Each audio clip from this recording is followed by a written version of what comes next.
Hello friends, welcome to SSC coaching centre. दोस्तों, आज मैं आपको एलसीएम और एचसीएफ के सवाल सिखाऊंगा, तो इस वीडियो को पूरा देखना। चलिए स्टार्ट करते हैं। पहला सवाल है 32 और 40 का एलसीएम x के वर्ग से 9 कम के बराबर है। x का धनात्मक मान ज्ञात करें। बड़ा ही अच्छा सवाल। 32 और 40 का एलसीएम, तो 32 और 40 का जो एलसीएम होगा वो आप सभी बच्चे जानते हैं कितना हो जाएगा, 160 बराबर x के का मतलब मल्टीप्लाई x के वर्ग से, x के वर्ग से 9 कम है तो 9 को कम कर दीजिए। ठीक है, फिर x का धनात्मक मान बताना क्या होगा। ये 9 माइनस का है, बराबर के इधर लाएंगे तो प्लस का हो जाएगा, तो 160 में 9 प्लस हो जाएगा इधर आके, तो 169 हो जाएगा। और ये क्या है हमारा एक्स स्क्वायर। अब ये स्क्वायर को जब यहां से हटाएंगे तो इधर चल के आएगा बराबर के, तो 169 के ऊपर वर्गमूल का साइन लग जाएगा। और 169 का वर्गमूल कितना होता है आप जानते हैं, 13 होता है। तो x का मान हमारा कितना आ गया बच्चों, 13 आ गया। डी ऑप्शन हो जाएगा सवाल का बिल्कुल सही आंसर। क्लियर है सभी को ये सवाल। अब देखेंगे अगला प्रश्न। अगला सवाल, दो संख्याओं का अनुपात 3:5 है। यदि इन संख्याओं का एलसीएम 240 है तो दो संख्याएं क्या है। पहली संख्या, दूसरी संख्या। अनुपात है 3:5 और एलसीएम है 240। जब एलसीएम है तो अनुपात का भी एलसीएम लीजिए। 3 और 5 का एलसीएम कितना आ जाएगा, 15। तो इस एलसीएम में अनुपात के एलसीएम से डिवाइड कर दो। 15 से 240 को कटाएंगे, 16 बार में कट जाएगा। 16 पंजे 80, 16 तिया 48। तो पहली संख्या 48 है और दूसरी संख्या 80 है। 48 और 80 दो संख्याएं क्या क्या हैं वो बताना है। 48 और 80 हैं वो दोनों संख्याएं। बी ऑप्शन हो जाएगा सही जवाब, बिल्कुल सही आंसर है ये। अब देखेंगे अगला प्रश्न।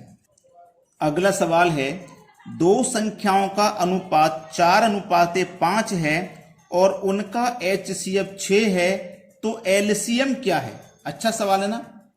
पहली संख्या और दूसरी संख्या 4:5 के अनुपात में है और एचसीएफ दिया गया है 6। जब एचसीएफ है तो अनुपात का भी एचसीएफ लेंगे। 4 और 5 का एचसीएफ 1, इस एचसीएफ में 1 से डिवाइड करो तो 6 ही आ जाएगा। 6 का गुना 5 से करो तो 30 और 4 से करो तो 24। ठीक है, एलसीएम क्या है ये पूछा है। 24 और 30 का एलसीएम बड़ी आसानी से आप बता दोगे।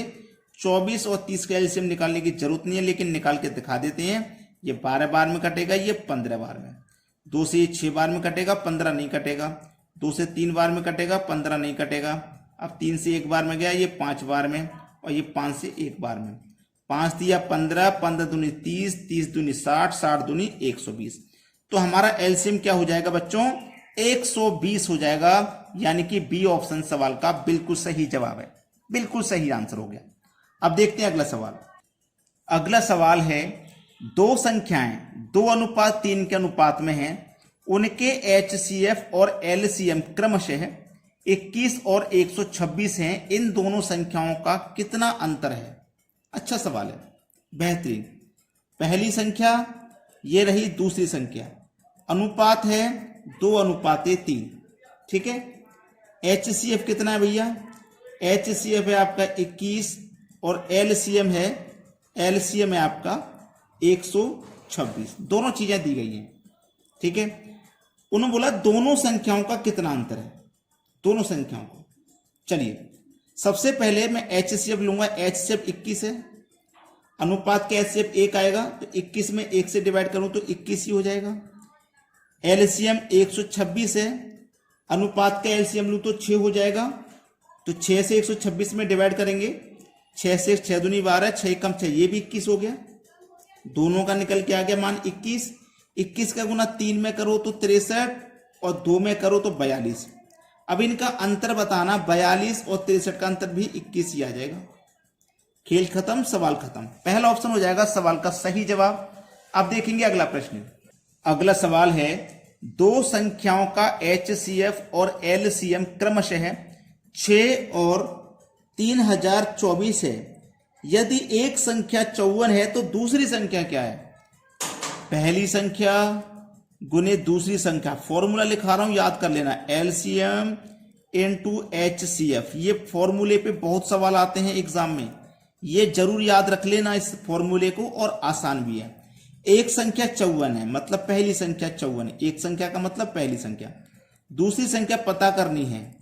एलसीएम हमारे पास कितना है, 3024 है, और HCF कितना हमारे पास 6 है। ठीक है, बराबर में तो संख्या कट जाएंगी, तो 6 से 54 कट जाएगा 9 बार में, और 9 से कटाएंगे इसको तो 9 तिया 27, 3 बचेगा, 3 में 2 लगा दो 32, फिर से 9 तिया 27, 5 बचेगा 54, 9 छिक्के 54, यानी कि 9 से ये संख्या 336 बार में कट गई। तो इसका मतलब दूसरी संख्या का मान हमारा कितना निकल के आया, 336।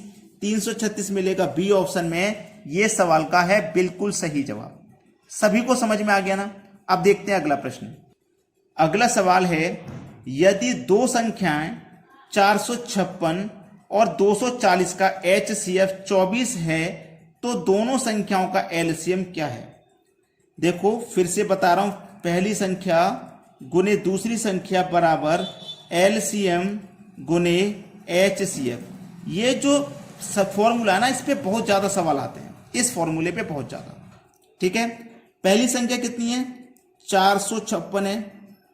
ठीक है, 456। दूसरी संख्या कितनी है, 240। HCF कितना, एलसीएम नहीं पता क्या भाई, एलसीएम नहीं पता, एलसीएम निकालना है। HCF दिया गया 24, बराबर में कट जाएंगी। 24 से 240 कट जाएगा 10 बार में। ठीक है, अब इनका गुना कर दीजिए, तो ये 456 है, 10 से गुना करेंगे तो केवल एक जीरो बढ़ जाएगा। तो इसका मतलब एलसीएम कितना आ गया, 4560 आ गया। 4560 आपका एलसीएम आ गया। 4560 दिया गया है बी ऑप्शन में। यह सवाल का है बिल्कुल सही आंसर। सभी को समझ में आ गया होगा सवाल। अब देखेंगे अगला प्रश्न। अगला सवाल है, उन संख्याओं का गुणनफल ज्ञात कीजिए जिनके HCF और LCM क्रमशः 8 और 40 हैं। यानी कि वो दोनों संख्याओं का गुणनफल, पहली संख्या और दूसरी संख्या, इन दोनों का गुणनफल ज्ञात करना है। ठीक है, LCM इंटू HCF, यही तो होता है फॉर्मूला। हमारा फॉर्मूला जो होता है वो यही तो होता है। पहली संख्या और दूसरी संख्या का गुणनफल पता करना है। LCM और HCF हमारे 8 और 40, यही तो है, 8 और 40। आगे पीछे लग गया होगा, HCF 8 है, आगे पीछे लग गया कोई बात नहीं, मल्टीप्लाई में आगे पीछे कोई फर्क नहीं पड़ता। पहली संख्या इंटू दूसरी संख्या, 4 अट्ठे 32 और 1 जीरो, दोनों संख्याओं का गुणा कितना निकल के आ गया, 320। 320 पहले ऑप्शन में दिया गया सवाल का सही जवाब। अगर आपने वीडियो को लाइक नहीं किया तो सभी बच्चे वीडियो को लाइक करें, और यदि शेयर नहीं किया है तो भैया सभी बच्चे शेयर भी कर दें। ठीक है दोस्तों, धन्यवाद।